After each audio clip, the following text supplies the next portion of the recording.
Je suis persuadé que l'État est complice avec les laboratoires pharmaceutiques pour nous imposer des vaccins qui ne servent à rien. Je tape « vaccins inutiles » dans Google et le lien proposé est un site qui annonce « les vaccins sont tous inutiles et dangereux ». Si aucun journal, aucune chaîne de télé, aucune radio n'a parlé d'une info, eh bien c'est probablement qu'elle est fausse.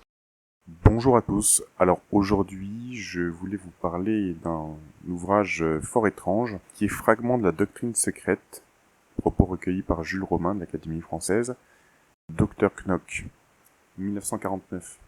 Alors pour ma part, je vais citer Mario Manuel Leb parce que j'ai cru apercevoir une vidéo qui parle en tout cas de Dr Knock. J'ai pas écouté sa vidéo, mais je sais qu'il en a parlé. Et un abonné m'a dit, tu devrais regarder s'il n'y a pas de la programmation prédictive dans cet ouvrage, et il se trouve que j'ai un ami qui l'avait dans sa bibliothèque. Alors c'est incroyable parce que dans son exemplaire, il y a encore un feuillet qui est dedans au tout début, que je vais vous lire d'ailleurs, qui est la revue des docteurs en pharmacie de France. Et il est bien précisé à la fin, cette édition originale exclusivement réservée au corps médical et pharmaceutique a été achevée d'imprimer le 15 décembre 1949. Donc tirage environ 5000 exemplaires. Et vous verrez, il dit dans l'ouvrage lui-même qu'il voulait faire une sortie assez confidentielle. Donc probablement qu'il n'y avait pas d'ISBN à l'époque, mais je veux dire, c'est un tirage privé. C'était pas du tout destiné ni aux librairies, ni rien du tout. Ce qui peut nous confirmer le fait que c'est quelque chose qu'il adressait au corps pharmaceutique, donc de manière un peu cynique, parler de nous, la population générale, comme d'un élément non pas anecdotique, mais on parlait en tout cas avec cynisme. Alors, je vais vous lire ce petit feuillet, donc, revue des docteurs en pharmacie de France, qui était dedans. Mon cher président, mes chers confrères, avant de vous parler de Knock, je tiens à m'acquitter d'une dette. L'accueil que m'a réservé le docteur Louis Simon, son empressement à m'épauler, avec l'aide des docteurs Descoureaux et Bourgeois, les pages offertes dans votre revue pour annoncer le texte de Jules Romain, tout cela m'a profondément touché. Il n'en pouvait être autrement, puisque la famille médicale et pharmaceutique est un bloc solide. Je gage que le très grand succès remporté par la doctrine secrète du célèbre Knock, vous en ressentirez encore plus que moi le poids, mon cher président, puisque avec le docteur Goupillière, vous avez été le primum movens de l'éclat que la cérémonie du cinquantenaire a eu dans l'enceinte de votre société d'abord, dans la presse et à la radio ensuite. C'est vous qui avez tendu à monsieur Jules Romain la corde de l'arc qui lui a permis de décocher sa flèche créative. Quand monsieur Jules Romain m'a proposé de publier la communication qu'il vous fit, j'étais un peu perplexe sur la forme que je devais donner à cette édition. Habitué à des tirages très limités pour l'exégèse knockienne, je devais songer à une large diffusion. En tirant à 2500 exemplaires et en les réservant au corps médical et pharmaceutique, avouez qu'en tant qu'otorino-laryngologiste, j'ai eu du nez, puisque nos confrères ont répondu en force et avec enthousiasme. J'en tire la conclusion que pour aucun de nous, le personnage de Knock n'est une caricature. Ce qui a pu le laisser supposer, c'est que certains soirs, Jouvet poussait peut-être trop à la charge. Knock se révèle à mes yeux comme un personnage de grand format par sa lutte constante et toujours confiante contre la mort. Volontiers je le comparerais à Don Quichotte. Thermomètre au point, le vaquaise l'aubrey en bandoulière, il parcourt les campagnes sur sa poussive cylindrée, scrutant d'un œil d'aigle les moindres hameaux pour y faire entrer la notion de santé. Comme Don Quichotte, c'est un personnage humain. Seul contre la coalition des grands si dédaigneux, des petits si serviles, il ne se laisse pas désarçonner. Après chaque tribulation, c'est le cœur toujours ensoleillé de son grand œuvre, l'organisation de la santé, que Knock médite un nouveau départ. Il est à chaque fois admirable. Après une coupure de 25 ans, Jules Romain vient de renouer avec le célèbre docteur. Il l'a retrouvé à New York, où l'esprit toujours fulgurant, Knock a élaboré ses nouvelles théories sur la pathogénie dirigée et sur l'iatrocratie que message habituel Jules Romain a recueilli pour nous. J'imagine que pressentant la richesse de son enseignement, l'Amérique a sollicité Knock de venir y créer un institut. En lui accordant les plus larges crédits, elle lui a ouvert la route royale pour la diffusion de ses idées. Si au début de sa carrière, Knock cherchait à tirer un trop fructueux profit, disons, du bilan des bien portants, pardonnons-lui ses tâtonnements et ses outrances. N'avait-il pas pour excuse de s'être fourvoyé dans un canton où le docteur par palais lui avait vendu une clientèle inexistante? Il fallait bien payer les billets de fonds. Le voilà aujourd'hui professeur et entièrement voué à l'enseignement, avec, au paradoxe, un désintéressement surprenant dans un pays d'hommes d'affaires. Outre cet enseignement dont la leçon tiendrait, d'après Maurice Bédel, le savoureux auteur de Jérôme 60° latitude nord, Dans cet apothegme, je cite, « Au point où en est l'humanité, le meilleur moyen de l'empêcher de mourir est de la rendre malade. » Knock vise plus haut. Il faut savoir gré à Jules Romain d'avoir choisi le corps médical tout entier, médecins, pharmaciens, dentistes, pour l'instauration de cette iatrocratie, le gouvernement par les médecins, où l'humanité trouverait son salut par notre pouvoir dictatorial. Duhamel n'a-t-il pas lui aussi reconnu ce pouvoir ? Je cite, « Tout homme est redevable de quelque chose à la médecine et aux médecins, à l'évolution présente de la médecine et à son empire sur les destinées humaines. » Maurice Bedel, savez-vous qu'il fut médecin et qu'il est le président du groupe des écrivains médecins, présente avec beaucoup d'esprit dans la presse médicale cette iatrocratie. Je cite, « Jamais éthique ne s'est élevée à de si hauts sommets, jamais les chances d'une paix définitive entre les hommes ne se sont offertes avec une pareille opportunité. L'iatrocratie présente un système de gouvernement mondial qui, toute réflexion faite, nous semble le seul capable de l'opposer à la menace atomique et à ses pulvérisantes conséquences. » Je vous rappelle que l'ouvrage est de 1949. Cet hommage au corps médical rendu par Jules Romain ne méritait-il pas en retour un hommage que rendraient au père de Knock tous les membres de nos professions jumelées ? Cette manifestation est en gestation. D'ores et déjà, j'y convie tous les membres de notre grande famille médicale. J'ai déjà reçu les adhésions de nombreuses et éminentes personnalités. Luc Durtin, un autre célèbre écrivain médecin, ne m'a-t-il pas écrit « Je tiendrai à honneur de figurer dans cet hommage que vous méditez, car vous m'avez valu une soirée princièrement illuminée. Le texte de Romain, ou plus encore qu'une plaquette, je vois un grand livre et, au-delà d'un humour exquis, une suite de perspectives qui s'ouvrent à chaque ligne, entre chaque ligne. Il y a là un art saisissant du raccourci, j'entends celui qui, avec peu de mots, repère de double et triple profondeur. Ces profondeurs, métaphysique de la liberté, servilité de l'individu, l'illustrateur Paul Colin a su les rendre plastiquement avec beaucoup d'esprit et un bonheur d'expression très moderne. Il était de toute évidence que le texte de Jules Romain, lourd de sens, ne devait pas être confié à un illustrateur de journal amusant. Notre célèbre affichiste a trouvé là de magistrales compositions.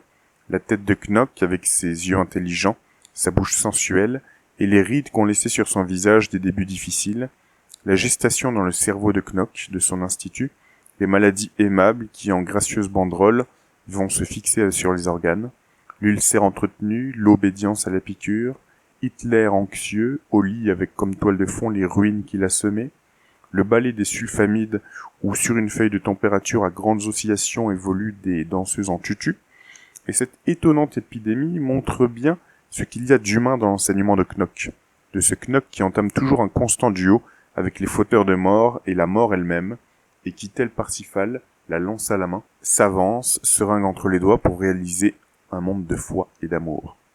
Pour terminer, je voudrais me libérer devant vous du rêve que j'ai fait la nuit dernière, dans l'anxiété où j'étais de comparaître devant votre aéropage. Dans la confusion d'esprit où m'a jeté le succès de mon édition, je me suis trouvé devant mon bureau de consultation très désemparé. Étais-je homéopathe ou encore allopathe ? Et voilà que brusquement l'éditeur prit le pas sur le praticien. Vivant depuis quelques mois dans le climat de Knock, dont la jeunesse de pensée gagne même les plus vieux, je crée tout d'une pièce, la bibliothérapie. Et voici qu'à un malade atteint de tachycardie paroxystique, je rédigeais « Lire au moment des crises, mon cœur au ralenti » de Maurice Descobras. À un prix à pic, Rien qu'une femme de Francis Carco. À un anémique, Sang de Louise Hervieux ou La source rouge de Luc Durtin. À un asystolique, Cœur de chêne de Pierre Réverdy ou Cœur double de Marcel Schwob. Avouez qu'avec des titres pareils, un cardiaque est vite remis sur pied. À un obèse, Fil de fer de Jean Rictus. À un anorexique, La fin de Knut Hamsun. À un mélancolique, Le rire de Bergson ou La joie de Maurice Genevoix. Contre la stérilité féminine, je recourais à Maternité de Marcel Arlan. Contre la constipation, je n'avais que l'embarras du choix, mais se montraient les plus efficaces des œuvres de Octave Feuillet, Binet-Valmer, René Bazin. Encore fallait-il les alterner pour éviter l'accoutumance. Pour les albuminuriques, je me surpassais. J'avais recours aux livres de Max et Alex Fischer et de Clément Bretel. Il manque de sel. Quant aux cures thermales, elles étaient remplacées par Boire à la source de Jules Supervielle. J'avais ce jour-là une consultation bien chargée, et j'en passe. Et je me voyais déjà éditant un formulaire empruntant à Ramuse le titre d'un de ses romans, La guérison des maladies, avec des chapitres sur les incompatibilités et les contre-indications. Mais cela m'entraînerait trop loin si je devais les énumérer. Que Jules Romain a raison de vouloir mettre les médecins à la tête des gouvernements du monde, en créant cette bibliothérapie, ne me révélerais-je pas en même temps économiste original, puisque mon cheval de bataille thérapeutique évitait l'importation de produits chimiques, donc l'achat de devises, et le franc se revalorisait d'autant. Vous me direz que tout cela est bel et bon, mais que vous, pharmaciens, vous étiez oubliés. Soyez sans crainte, on n'est pas disciple de Knock pour rien. J'avais pensé à vous. Dans le lancement de cette nouvelle thérapeutique, vous étiez chargé des digests, des condensés. Et chacun de vous, suivant son sens du bien public, organisait des séances de signature, des étiquettes, pour éviter les contrefaçons. Si certaines firmes à faibles capitaux puisaient leurs textes dans des œuvres tombées dans le domaine public, d'autres, les grandes firmes, allaient jusqu'à s'attacher des auteurs en exclusivité et pouvaient lancer ainsi des spécialités imbattables. Sans compter que, suivant l'émulation de leurs services de recherche, elles exploitaient à l'échelle mondiale, cette fois, le champ d'expérience que leur offrait dans ce sens la discographie ou la radio, peut-être même la télévision, et je me suis réveillé en me disant qu'il y avait encore de beaux jours en perspective pour la médecine et la pharmacie. Docteur Manuel Bruckner. Alors, petite parenthèse, je ne connais pas assez Jules Romain, mais ici, ce qui me semble clair, c'est que c'est le docteur Manuel Bruckner qui a écrit cette présente monographie attachée à l'ouvrage, et que c'est lui qui a décidé de partager l'ouvrage de Jules Romain avec le fictionnel docteur Knock, qui s'appelle La Doctrine Secrète, si je comprends bien. C'est lui qui a décidé de l'éditer pour l'envoyer au corps pharmaceutique et médical uniquement, et d'être leur inspirateur pour une sorte d'ordre mondial nouveau, si j'ai bien compris. Donc, nous commençons avec l'ouvrage original, Dr Knock, fragment de la Doctrine Secrète recueilli par Jules Romain de l'Académie française, accompagné par Paul Collin de Lithographie originale, édition Manuel Bruckner. L'on se doute bien que mes relations avec le Dr Knock ont continué depuis l'époque où je suis sa connaissance. Malgré le succès considérable qu'on rencontrait en quelques 25 ans, sa forte personnalité et ses méthodes, il est aujourd'hui à la tête de 5 établissements de standing mondial, dans le magnifique institut de White Plains, près de New York, il est resté l'homme le plus simple et le plus direct. Celui qui savait en quelques phrases mettre à l'aise le pharmacien mousquet et s'assurer son affectueux dévouement. Ce que j'admire surtout chez lui est la jeunesse persistante de la pensée. Certes, il n'a abandonné aucun de ses principes. Je soupçonne même d'avoir éprouvé de l'émerveillement à voir jusqu'à quel point l'expérience leur donnait raison. Et cette expérience, il ne s'est pas contenté, comme tant d'autres, de lui demander confirmation de ce qu'il savait déjà. Jamais le succès n'a moins affaibli chez un homme la faculté de curiosité ni celle d'invention. Les nombreux entretiens qu'il m'a fait l'honneur d'avoir avec moi, quelquefois entre 2 bateaux ou 2 avions, m'ont laissé une impression de richesse extraordinaire. Comment cet homme, que sa réussite même condamnée à tant de préoccupations administratives, à des besognes de pur businessman, à qui bien souvent ne pouvait connaître les travaux faits dans ses laboratoires ou les observations recueillies dans ses établissements hospitaliers que par de brefs rapports de ses sous-ordres, a-t-il gardé assez de temps libre, assez de cervelle disponible, pour creuser aussi loin certains problèmes, pour les relier entre eux par un réseau de galeries imprévues, et pour finir par se constituer sinon une somme, du moins plusieurs chapitres d'une somme de la sagesse médicale? Malheureusement, ces chapitres, il n'a fait pendant longtemps que les parler, et qui pire est, je crois bien que les parler devant moi. Car il m'a toujours honoré à cet égard d'une confiance peu explicable. Avec les autres, même avec ses collaborateurs spécialisés, il s'en tenait plus volontiers à des formules, voire à des boutades, qui pouvaient orienter l'action, la fouetter, mais à mon avis, ne fournissaient pas assez à leur méditation ultérieure. Il en résulte pour moi une sérieuse inquiétude. Ai-je toujours fidèlement compris? N'ai-je pas introduit malgré moi dans les vues de Knock des éléments adventices, jusqu'à lui attribuer des erreurs de fait qu'il est incapable d'avoir commises, car son information est d'une agilité foudroyante? Ou encore n'ai-je pas réduit à des trivialités, à des paradoxes de bazar, des aperçus dont un exposé plus rigoureux montrerait l'excitante nouveauté? Et pourtant ces chapitres, qu'il serait dommage de les laisser périr tout à fait, plusieurs me dansent devant les yeux avec les titres qu'ils ont pris pour moi, et qui souvent, je dois le dire, ressortaient eux-mêmes de l'insistance qu'avait mise Knock à en souligner l'idée centrale. Les maladies normales, l'évolution des remèdes ou la loi des styles, la vaccination antithanatique, vaccination contre la mort, l'iatrocratie universelle, la médecine anticorps, etc. Alors ici, page 15, donc on a un dessin donc, qui représente une femme nue. Donc tout en haut, ça pointe sur son nez, il y a marqué rhinite allergique. En dessous, il y a marqué cellulite, psoriasis du bras. En dessous, problème d'estomac. En dessous, calibacillose. En dessous, hyperfolliculémie. Je continue le texte. Comment vous donner une idée de toute cette fermentation intellectuelle sans aborder les régions trop aventureuses de la pensée knockienne, où il est prudent de ne s'introduire qu'après initiation? J'ai bien envie de vous dire 2 mots d'un thème sur lequel Knock est revenu devant moi plus d'une fois, avec une virtuosité de raisonnement et d'expression que je n'espère certes pas retrouver, thème qu'il me disait considérer non comme une vue de théoricien, mais comme le résultat positif et patiemment vérifié d'une vaste et très diverse expérience.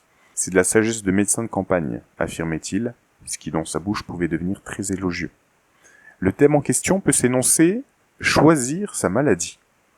Avant tout, évitons de nous méprendre. Même lorsque Knock se défend de théoriser et jure qu'il se borne à des conclusions dictées par la pratique, il est incapable de ne pas les rattacher à ses conceptions générales de la vie et du monde.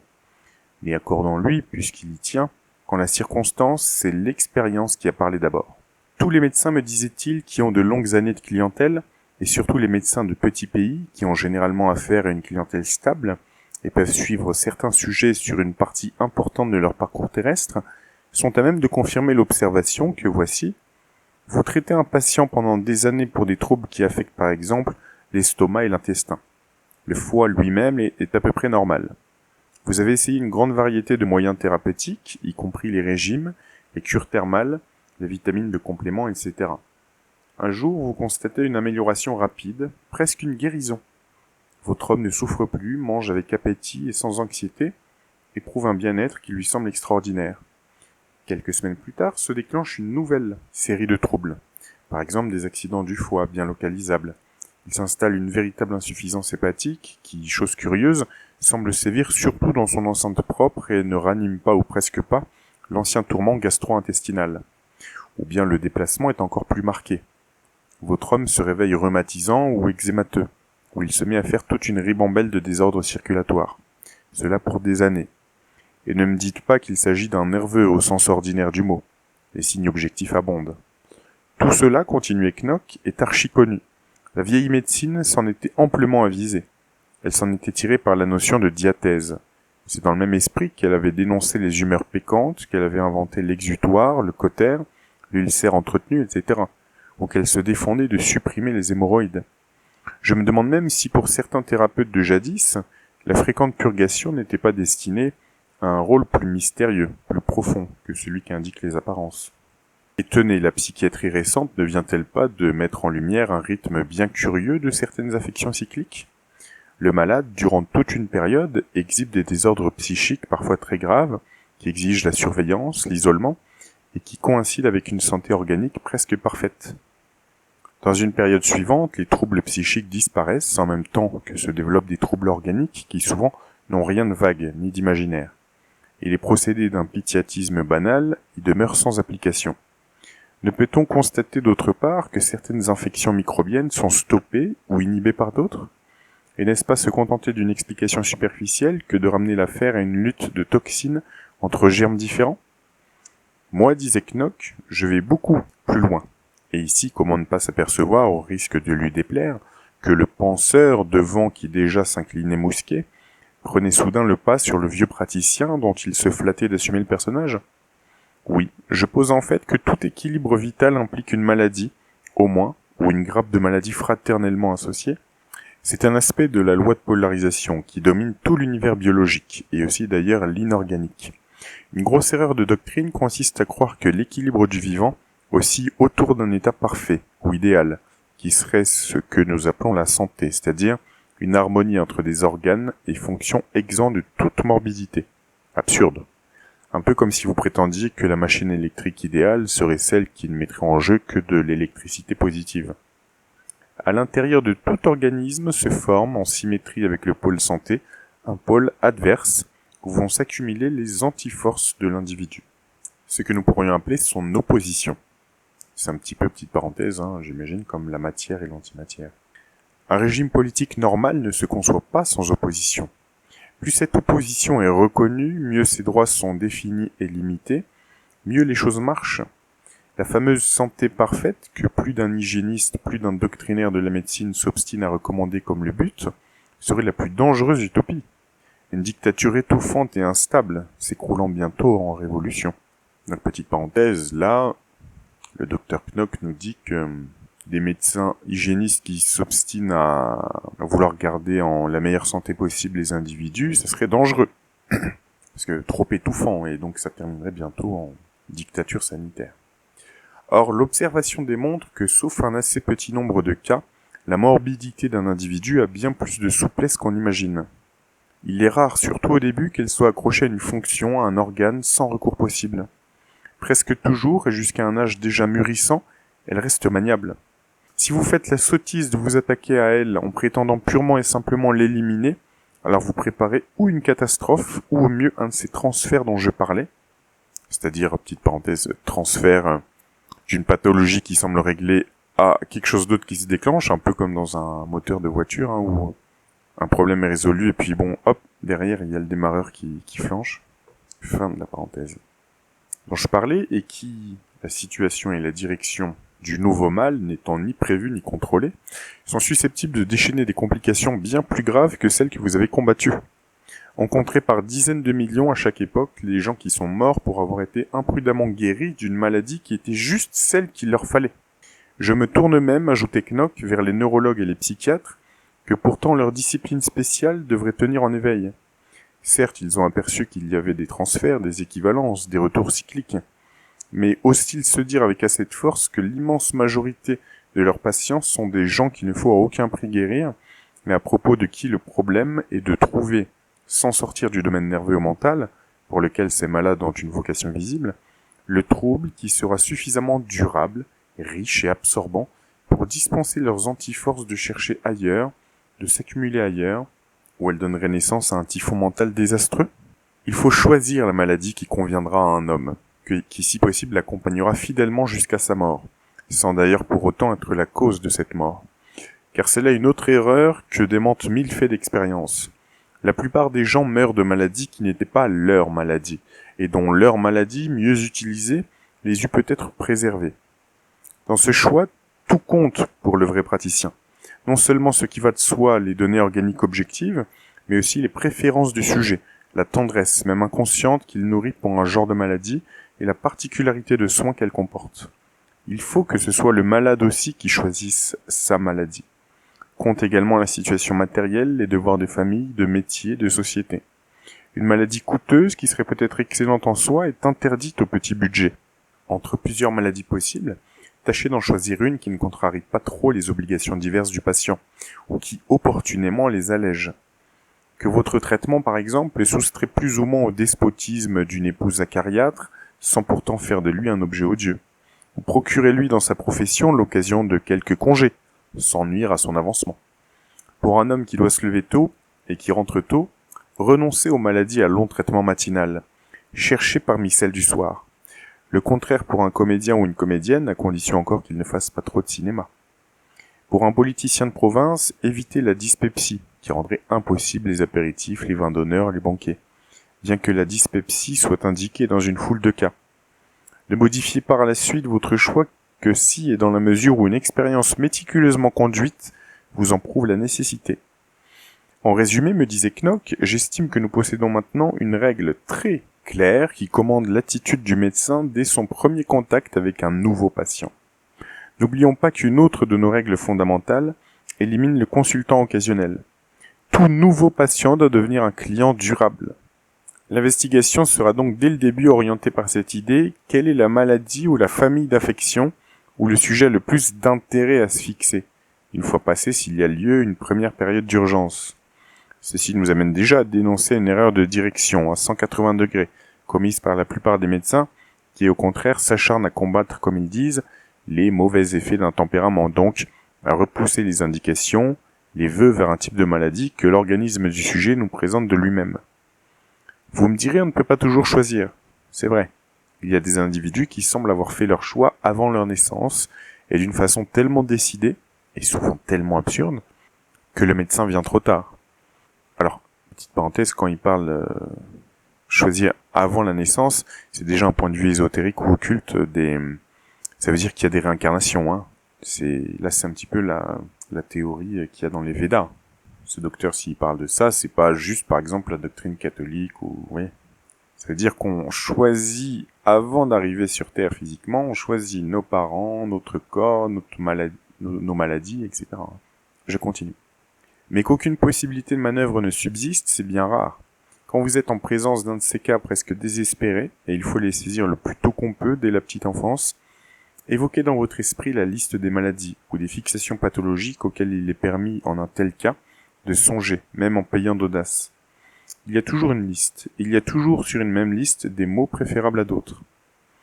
Il est évident, concluait Knock, que ce discernement de la maladie à choisir ne peut s'acquérir et se perfectionner qu'en clientèle. Un patron ne saurait y former les futurs médecins en les promenant dans une salle d'hôpital, mais il peut les y préparer, aiguiller leur attention vers ces problèmes. Je le fais souvent moi-même quand j'ai eu l'occasion de m'entretenir avec les jeunes collaborateurs de mes instituts. À vrai dire, toutes les études médicales seraient à refondre dans cet esprit-là. Au début de mai 1949, le docteur Louis Simon, président de l'association des docteurs en pharmacie, vient me demander de prendre la parole au nom du docteur Knock dans la cérémonie qui devait célébrer le cinquantenaire du doctorat en pharmacie. Sans doute n'était-ce qu'un pis-aller et la présence du maître lui-même eût-elle été infiniment préférable. Mais comme on le sait, le docteur Knock préserve la plus grande partie de ses mois de printemps à son célèbre institut de White Plains. Il n'était pas question de solliciter de lui un dérangement pareil. Je n'en ai pas moins ressenti très vivement l'honneur qui m'était fait, et je me suis préoccupé de m'en rendre digne. Il est bien vrai que le docteur Knock m'a révélé plus d'une fois des aspects de sa pensée, que même le public savant ne soupçonnait pas, ou mis au courant de travaux qui n'en étaient qu'à la phase du tâtonnement expérimental. Je me suis dit, s'il était venu en personne, de quoi nous eût-il parlé? Et tout naturellement, je me suis reporté au souvenir de mon dernier séjour à White Plains. Un mot d'abord pour les situer dans leur cadre, à l'intention de ceux, ils doivent être encore nombreux, qui ne sont pas allés là-bas. Le Knock Institute, à moins d'une heure en auto du centre de New York, couvre une surface d'environ 23 hectares. Petite parenthèse, on a déjà le nombre 23, hein. Petite indication. Les pavillons hospitaliers, les laboratoires, la pharmacie et ses dépendances et les locaux administratifs en occupent près de 6, dans un environnement de grands arbres et de pelouses, le tout reluisant de somptuosité moderne. Il s'y est ajouté depuis la guerre un édifice d'un style plus classique consacré à l'enseignement. Jusque-là, Knock n'avait pas fait d'enseignement ex cathedra. Il formait ses collaborateurs, leur donnait des directives, les réunissait parfois en de brèves conférences. Au cours de ses tournées à travers les pavillons, inspiré par le contact même de la matière souffrante, il ne cessait de distribuer à ses chefs de service et à ses internes des vues, des suggestions, des fragments de doctrine, dans la manière apophthegmatique et fécondante qui lui appartient. Mais il a voulu faire mieux. Il a groupé autour de lui quelques jeunes maîtres imprégnés de ses idées. Lui-même s'est imposé la tâche de donner chaque printemps un cycle de 10 à 12 conférences. Au total, ce n'est certes pas encore l'égal d'une faculté de plein exercice. Disons que c'est l'embryon de la future Knock University. Et dès maintenant, son fondateur, au titre qu'il s'est acquis précédemment, peut adjoindre sans discussion celui de professeur. J'ai assisté durant mon séjour là-bas à plusieurs cours de Knock, mais avec la rigueur de conscience scientifique que nous lui connaissons, il ne livre dans cet enseignement quasi officiel que des résultats qui ont franchi de loin l'étape de la recherche et du doute critique. Or, ce que je rêvais, c'était d'apporter à mon savant auditoire la primeur d'une des créations encore inédites de ce puissant cerveau, d'une de celles qui lui reste encore à mettre au point, à remodeler. Je me rappelais surtout 2 exposés éblouissants qu'au cours de nos promenades dans le parc de White Plains, il avait bien voulu me faire à bâton rompu, il est vrai, et sans aucun souci de présentation didactique.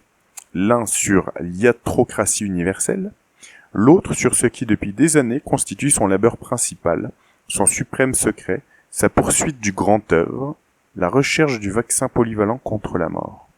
Alors, on va faire une petite parenthèse ici. Le fait même d'utiliser des termes comme grand œuvre, et vous vous souvenez dans la préface, il disait une lecture voire même initiatique pour les médecins, ça nous indique de façon assez évidente que soit lui, soit il s'adresse à d'autres qui sont soit francs-maçons, soit étudient l'alchimie, hein, le terme de grande œuvre, c'est évident. Donc, il s'adresse en premier lieu aux initiés dans le corps médical, hein, ça me semble évident. Et Dieu sait que ça devait être très fréquent. Peut-être que ça l'est toujours, je n'en sais rien. Peut-être moins. Mais s'il s'adresse de façon aussi ouverte à tout le corps médical et pharmaceutique, avec des références initiatiques, c'est que il savait qu'il avait son public, hein. Donc c'était une bonne proportion des gens du métier. Et j'ai envie de filer la métaphore, ou plutôt mon idée, l'épidémie de Coco-19 là.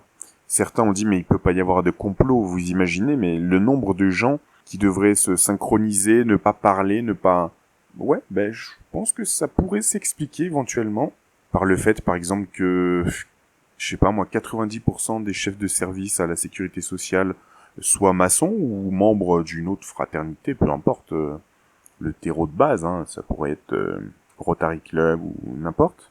Et il suffirait que, je sais pas, la majorité des pharmaciens le soient, ou les médecins qui soient chefs de service le soient, ou soient sympathisants de gens qui le sont. Et donc tout ça, ça suffirait à faire un maillage sur un pays entier, comme la France par exemple, pour nous forcer dans cette espèce de dictature sanitaire, ou quoi qu'ils aient comme idée en fait. C'est ça qu'on est en train de savoir. Est-ce que l'intention est bonne ou mauvaise ? On n'a pas encore défini ça, mais voilà ce que je voulais dire. Je continue. Dans mon cœur, j'avais une préférence pour ce dernier sujet, donc le grand œuvre, hein, le combat contre la mort. Tant en raison de la richesse de son contenu, qui est bouleversante, qu'en égard à la qualité de l'auditoire autant spécialisé qui devait m'entendre ce jour-là.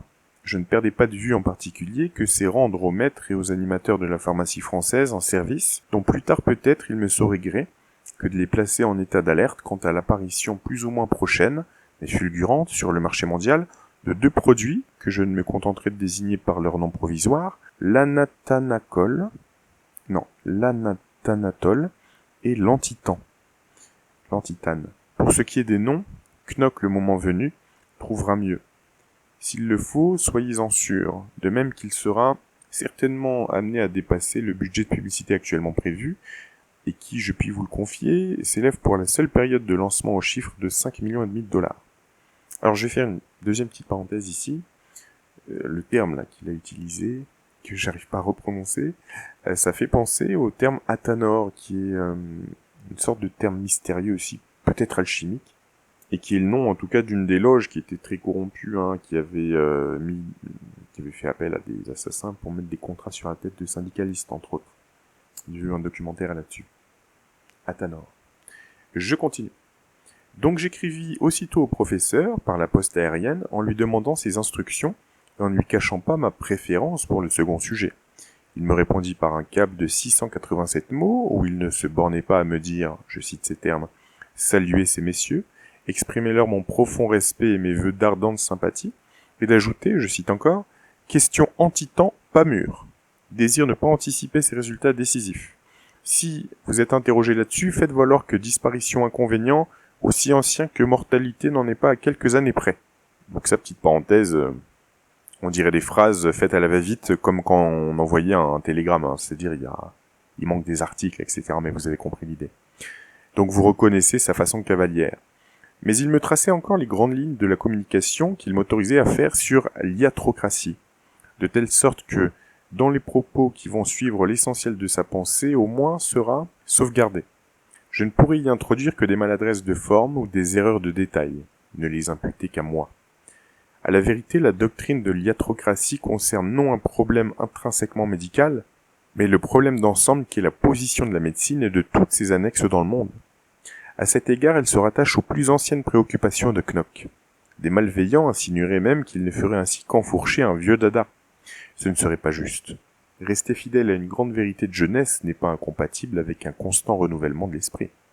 Et il se peut que Knock, en déléguant à cette idée le soin de la représenter devant l'élite de la pharmacie française, ait estimé que, dans une circonstance très solennelle le plus convenable pour un maître, soit de faire entendre des vérités d'une résonance humaine très large, où se retrouve la note dominante de toute une vie.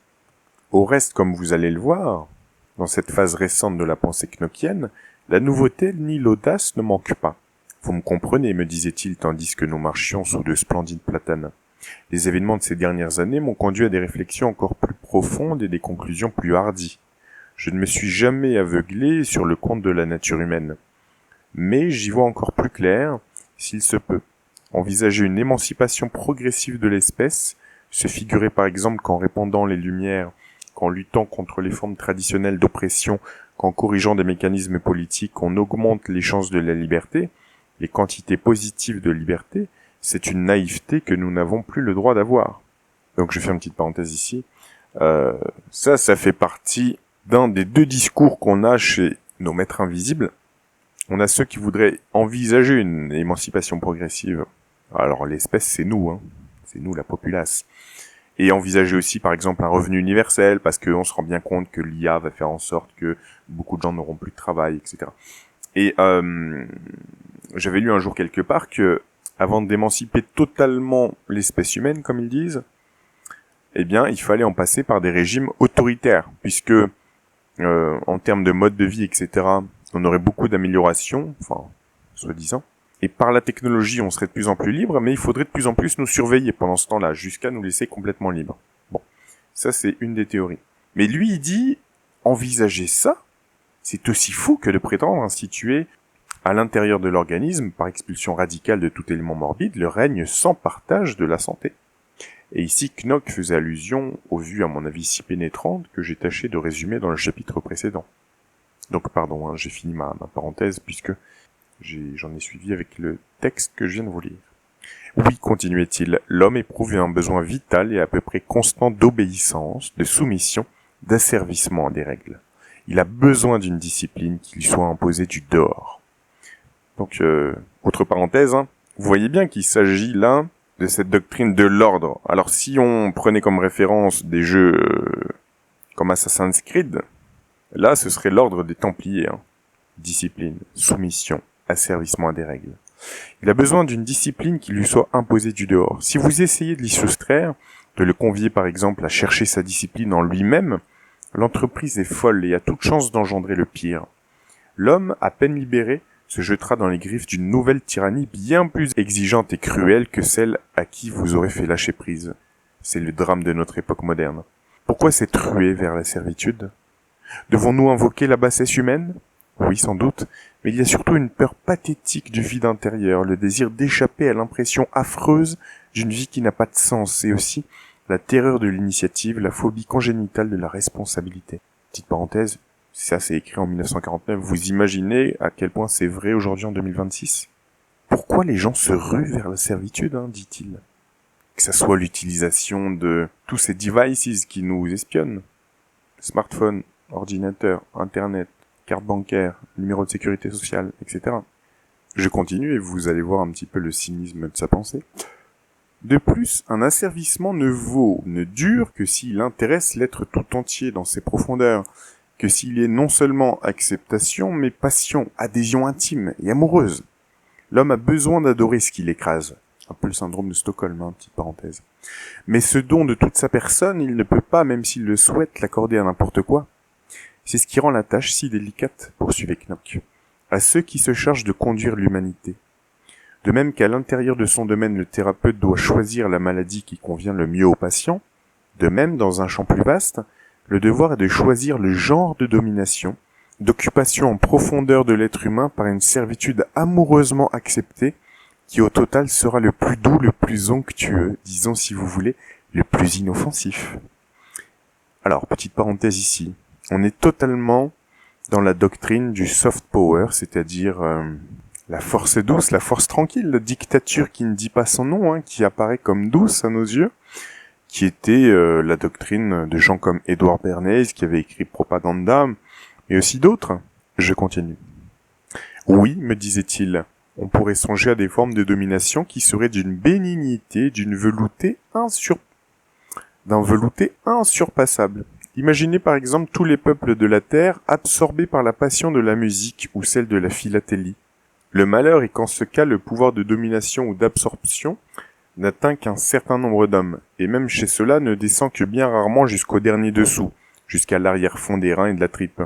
Cela reste malgré tout de l'ordre de l'amusement du chatouillis extérieur.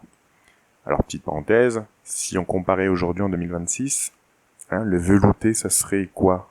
Netflix, les séries, la musique, Spotify, etc. comme outil de contrôle mental finalement. Ce qui ne veut pas dire que la musique soit l'ennemi, bien au contraire, mais là, utilisé comme outil de contrôle mental, les jeux vidéo, etc., le football, enfin, tout ce qui rend notre dictature soft acceptable. J'allais hasarder une objection à propos de la musique. Knock m'arrêta. Ne nous perdons pas, me dit-il, dans les arguties. Nous avons un type de pouvoir qui remplit toutes les conditions, celui de la médecine. Il est d'amplitude universelle. Pas un homme, de par sa nature d'homme, n'y échappe. Il est aussi pénétrant que n'importe lequel. Il va chercher l'homme dans les ultimes replis de sa carcasse et de sa psychologie, dans les régions les plus sourdes et les plus obscures. Il dispose comme aucun autre des armes qui sont l'angoisse, la terreur, l'idée fixe, l'espérance, la joie du salut, et il n'en dispose pas comme d'autres à une lointaine et douteuse échéance. Non, dans le présent, dans l'avenir immédiat. De lui-même, ce pouvoir s'enveloppe de prestige mystique pour 2 raisons. Par la dose d'inexplicable qui subsiste toujours, et ensuite parce qu'il ne cesse de mettre en branle, de mobiliser les mystères essentiels de la vie. De plus, il a une très grande facilité à s'organiser en rites. Or, toute discipline vit de rites. Toute domination n'entre dans l'âme humaine, dans la substance du corps individuel et du corps social, que si elle s'incarne dans des rites. Citez-moi des rites à la fois plus impérieux et plus aimables que ceux que règle une ordonnance, un traitement, un séjour surveillé de ville d'eau. Car il y a cela qui est capital. Ce pouvoir incomparable par son universalité, son efficacité. Au fond, à l'égard de la médecine, il n'existe point d'hérétique ni d'incrédule. Ce pouvoir est aussi le plus doux qui soit à supporter, à servir. Tous les objets et décors que son nom évoque ont leur suavité, leur charme, parfois mélancolique, ou leur attrait, fut-il pervers. C'est-à-dire le lit douillet, la cuillerée de potion, même l'aiguille hypodermique. Donc nous parlions de rites. Citez-moi des rites à la fois plus impérieux et plus aimables que ceux que règle une ordonnance, un traitement, un séjour surveillé de ville d'eau. Car il y a cela qui est capital. Ce pouvoir incomparable par son universalité et son efficacité, au fond, à l'égard de la médecine, il n'existe point d'hérétique ni d'incrédule, ce pouvoir est aussi le plus doux qui soit à supporter, à servir. Tous les objets et décors que son nom évoque ont leur suavité, leur charme, parfois mélancolique, ou leur attrait, fut-il pervers, le lit douillet, la cuillerée de potion, même l'aiguille hypodermique. Ici pourtant j'interrompis Knock. Mon cher maître, nous savons cela. Vous nous avez depuis longtemps convertis. Iatrocratie, est-ce que vous et vos disciples n'en avez pas toujours fait? Non, non, s'écria-t-il avec force. Nous étions sur la voie. Mais c'est déjà de la préhistoire. Il faut aller beaucoup plus loin. Le salut de l'humanité est là, pas ailleurs. Sinon, nous courons à l'abîme, et avec quelle vitesse croissante. Iatrocratie, ce n'est pas un mot, ou un à peu près. C'est une formule rigoureuse, autant que démocratie, ou aristocratie, ou théocratie. C'est un programme, gouvernement par les médecins dans le cadre de la cité, de la nation et du monde. Mise réglementaire de toute l'humanité dans la position d'obédience et de passion médicale, si vous préférez, dans la position patiente. Législation universelle ramenée à un système d'ordonnance au sens rigoureusement professionnel du mot. Mais comment espérez-vous, dis-je, atteindre ce résultat? Par une diffusion encore plus large de vos idées? Par une extension de la propagande? Non, me dit-il gravement. Cela ne suffit plus. Il faut songer à une phase nouvelle, franchement révolutionnaire. C'est-à-dire une prise du pouvoir. Dans le monde entier?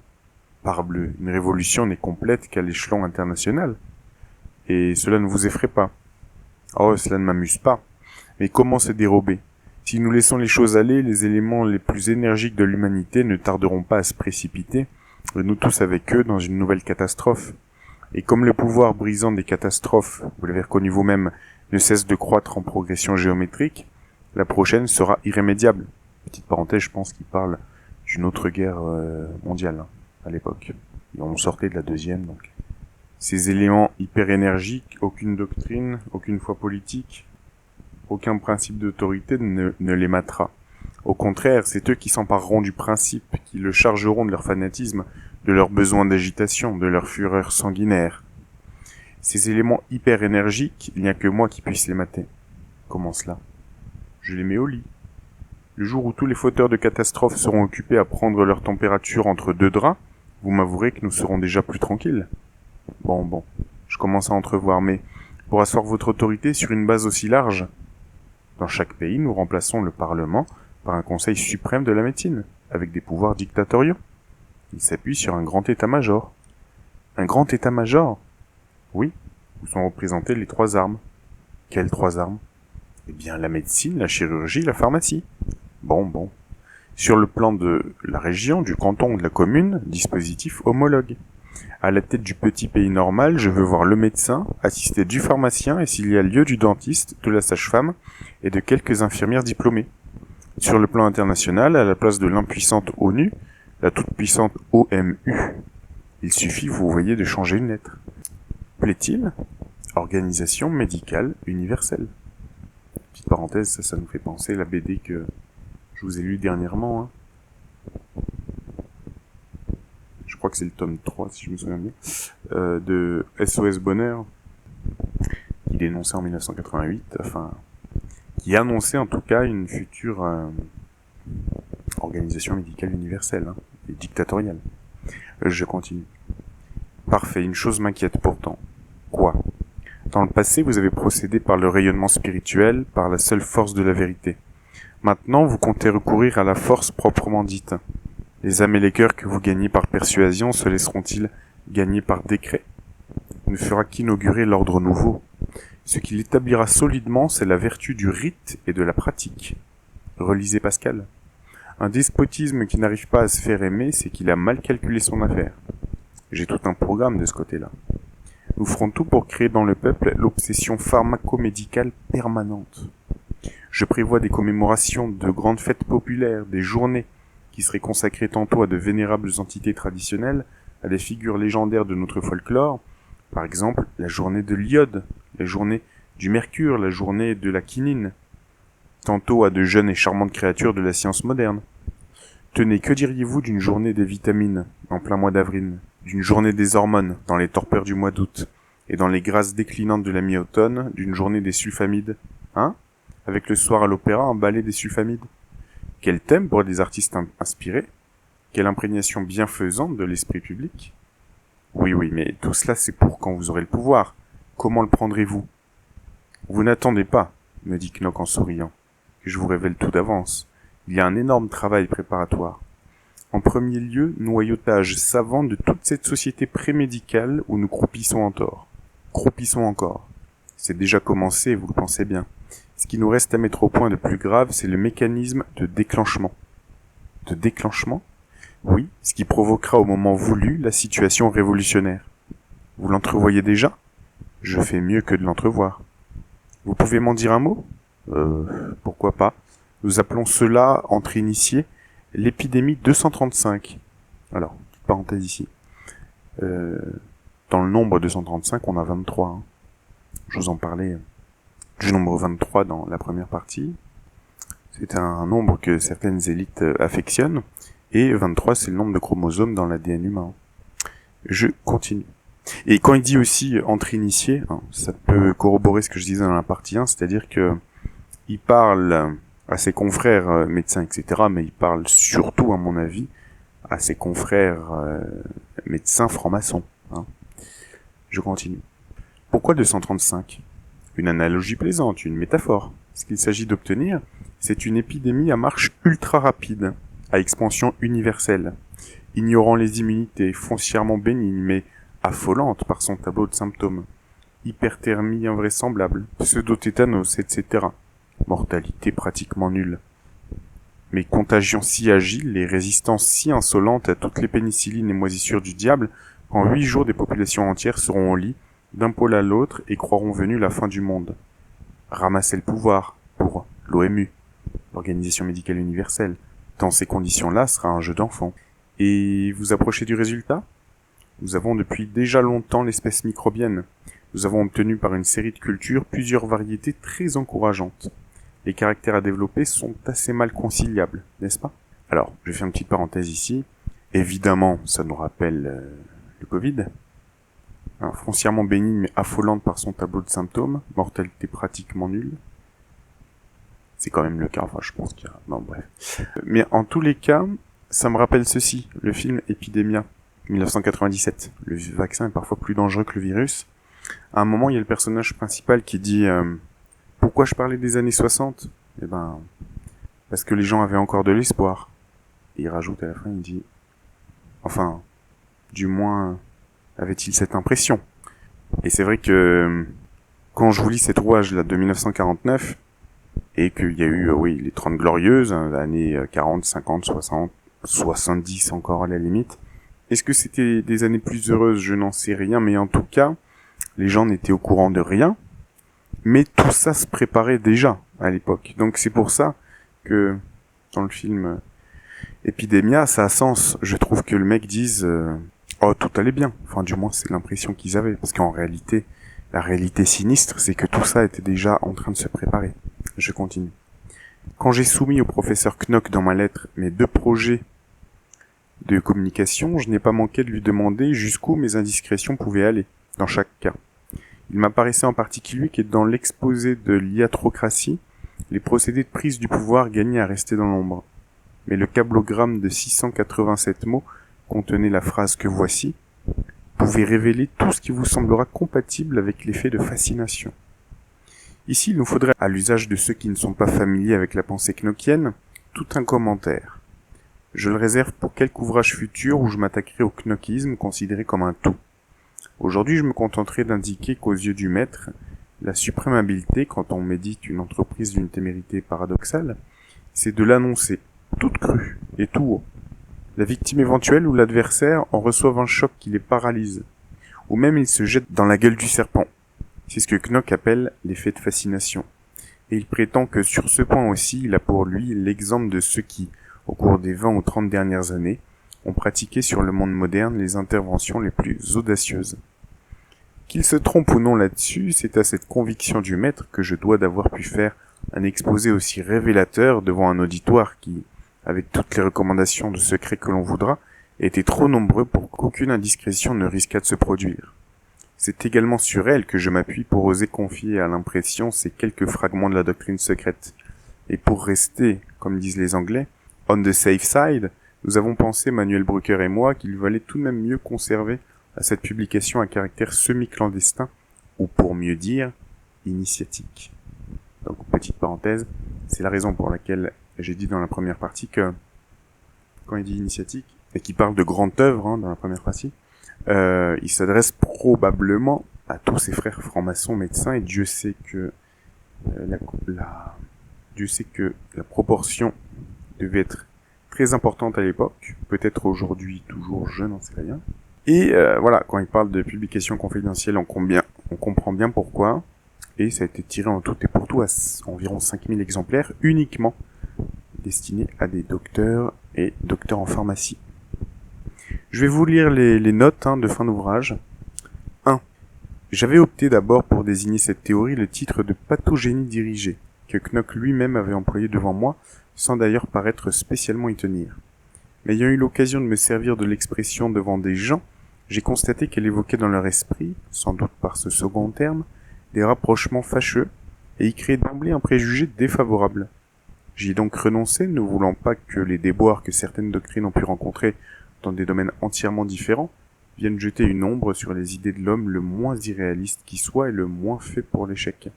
Anathanatol, comme la formation du mot l'indique assez clairement, veut dire produit qui remonte la pente de la mort, ou fait remonter la pente de la mort. Antitan ou antitane, c'est l'antimort radical. Ce que je crois pouvoir dès aujourd'hui révéler sans inconvénient est que les 2 médicaments sont destinés à être associés en série. L'anathanatol, administré en injection hypodermique, à dose progressive, déshabituera peu à peu l'organisme de sa tendance regrettable à décliner vers la mort. L'antitan, en injection intraveineuse à dose massive, viendra porter ensuite le coup décisif. Alors, petite parenthèse, on ne sait pas si c'est une fiction, ces 2 médicaments, ou si ça a été développé de manière secrète depuis cette époque-là pour les élites. Parce que force est de constater quand même qu'il y a des stars qui font des séjours en Suisse assez régulièrement. Alors il y a les transfusions sanguines, mais il y a aussi d'autres remèdes de jouvence apparemment. Et c'est vrai que quand on voit des mecs comme Mick Jagger, etc., être toujours en forme là aujourd'hui, à l'âge qu'ils ont, avec tout ce qu'ils ont pris comme drogue, comme alcool, ayant fumé, tout ça, c'est vrai qu'on peut se poser des questions. Et c'est pas le seul exemple. Je continue. 3. Ici, je crois savoir que la principale des difficultés qui arrêtent provisoirement Knock et son équipe de chercheurs est le caractère sérieux de certaines intolérances éveillées par l'une et l'autre drogue. Ces intolérances se traduiraient assez fréquemment par la mort subite.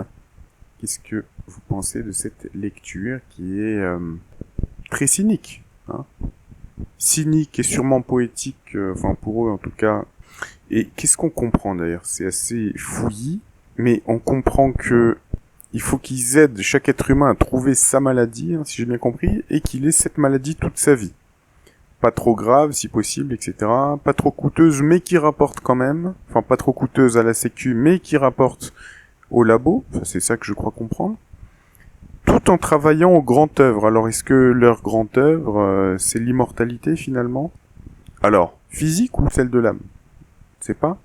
Et donc, voilà, s'adresser à tous ses frères maçons et docteurs, et qui n'ébruitent rien sur ce complot.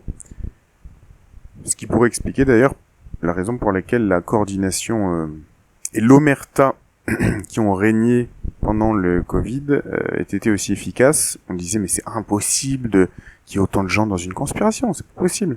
Si, c'est possible, comme je le rappelle, si les chefs de service à la sécu, s'il y en a beaucoup qui font partie d'un club genre la franc-maçonnerie, si c'est le cas aussi des docteurs, des chefs de labo, des chefs de service en hôpital, etc., ceux qui dirigent des sections entières, si ceux-là sont au courant de cette conspiration, par ce type de publication, si, c'est assez facile à coordonner tout ça. Et le peuple n'en saura rien, parce qu'en plus, ils signent des accords de confidentialité, etc. dans leur milieu. Donc, s'il y en avait un qui parlait, il devrait payer des amendes toute sa vie, et en plus d'avoir des honneurs. Vous voyez ce que je veux dire? Donc, je dis pas que c'est facile, mais ça peut expliquer le pourquoi d'une conspiration, si elle a existé, si une conspiration est derrière le Covid. Voilà. Je vous dis à très bientôt pour une prochaine vidéo.